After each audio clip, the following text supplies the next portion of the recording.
Ito, 100 years to, hindi lang 100 to. Ang tagal na nito dito. Oo. Ito yung dating mga libingan ng mga may kaya dati. Pag meron kang ganito, ibig sabihin, mabibilang ka sa mga mayayaman. Noon. Kaya nga, sabi ko, yung mga may kaya lang noon ang gumagawa ng ganito. Kasi doon pa talaga, kinukuha pa talaga doon sa baba. At ang tawag nito ay ako or burial tomb.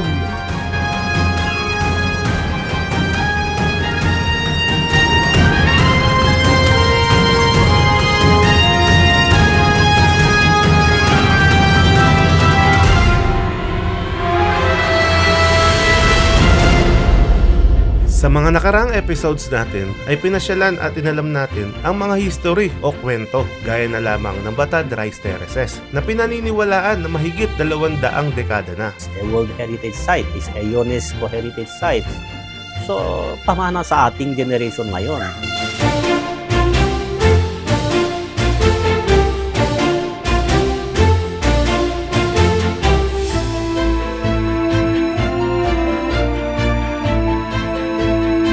Gayon din ang Mayoyaw Rice Terraces.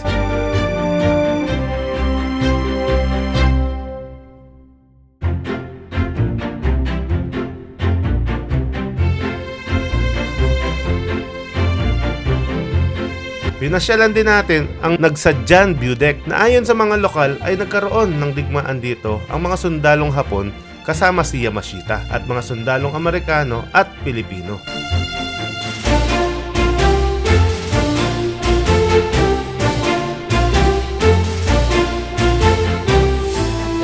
Pinuntahan din natin ang napakaganda at napakalamig na Tinugtog Falls. Dito pa rin yan sa bayan ng Mayoyaw.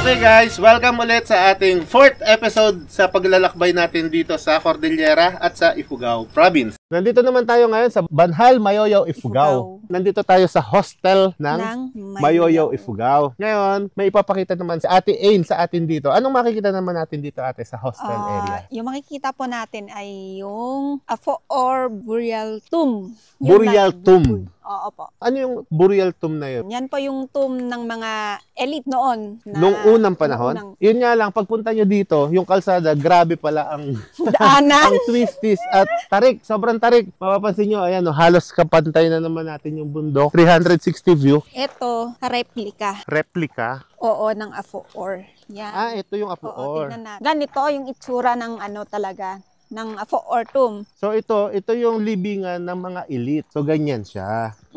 Pakita natin sa inyo guys yung loob kung paano. Yan. Isang ganito po, isang tao lang. Hindi ko po alam kasi siguro silang pamilya. So nasa naman po yung original niya, yun. ganda ng view natin dito. Kita na yung bayan, no? Ano kaya? Good afternoon po. So ito na po yung original na Apo or. Opo, yan. Ilang taon na po kaya ito? Hindi niyo po alam. Mahigit 100 years siguro yan. Matagal na. Wala pong nakalagay dito. Wala pa Panginoon.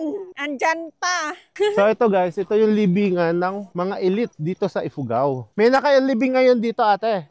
Siguro meron pa. Hindi ko alam kung tinanggal nila, pero noon meron. Ito yung original. Oo. Ganito pala ang libingan ng mga elite dati. Oo. Gawa sa mga malaking bato. So para siya mga bato na ginagamit din sa rice terraces. Pero itong mga bato, galing yan sa mga dyan sa may ilog. Parang nagbayanihan pa sila. Eh syempre kaya nila. Kaya lang ito, nasira na. So makikita natin dyan sa baba, butas na siya. 100 years na to, mahigit pa. Tapos nandito siya sa Toktok mismo.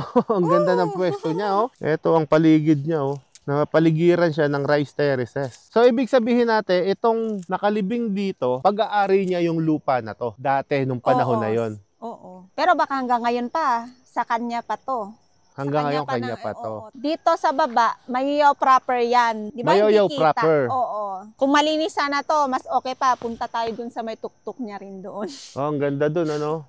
Oo. Kasi kapag doon sa Bongan, hindi tanaw dito. Nasaan yung Matatanaw view mo deck? rin. Eto, ayun. Oo, yan yung view deck. Ayun yung view deck. Doon tayo galing kanina. Opo.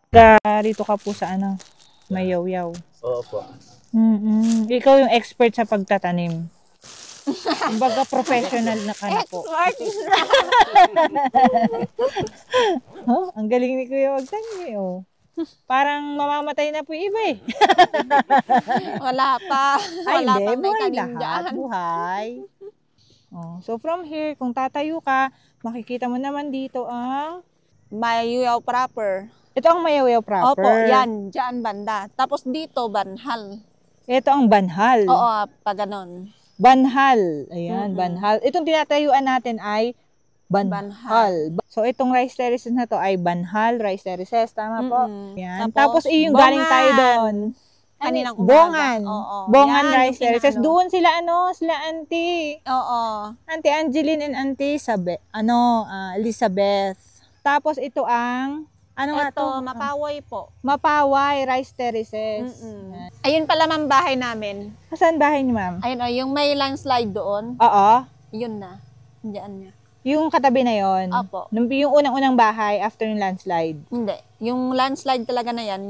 Yung may bahay yan, doon na kami. Buti hindi kayo naabutan ng landslide. Naabutan. Ay, naabutan! Diyan sa may noon niya.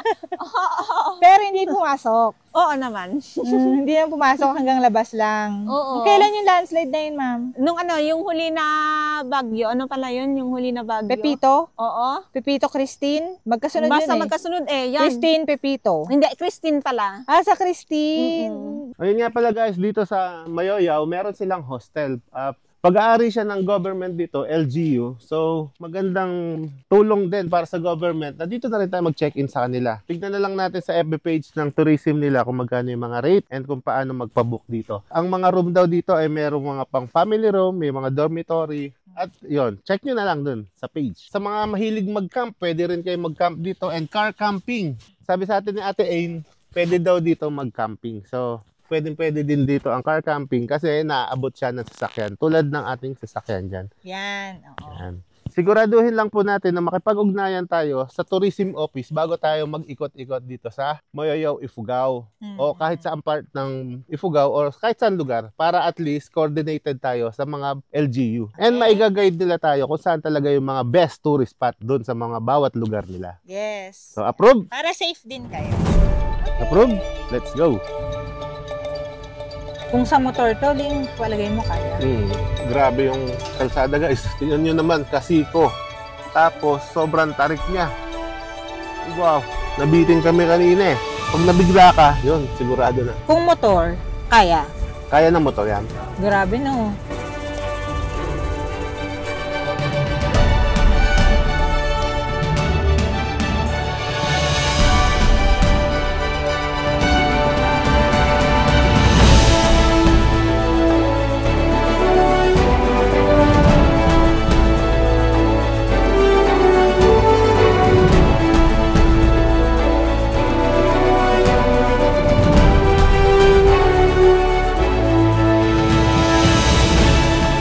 Biyak na yung mga daan ah. Ito talaga yung una din na problema. Tapos yung paliko doon. Grabe yung mga tinatahak ni High Ace. Ano ang pangalan natin dito? Wala pa tayong pangalan dito, no? Guys, comment sa comment section kung ano magandang ipangalan dito sa ating service na Toyota High Ace na napakasakalam. Kung saan nagpupunta, kayang-kaya ng Toyota. Woo! Guys, modern Ifugao Hut. Yan. Kinuha pa rin niya yung konsepto kahit na malaking bahay na siya.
Okay guys, napahinto tayo dito sa Ifugao, Nueva Vizcaya Road. Papunta tayo ngayon ng Ramon Isabela. Napakaganda ng rolling hills na nadaanan natin.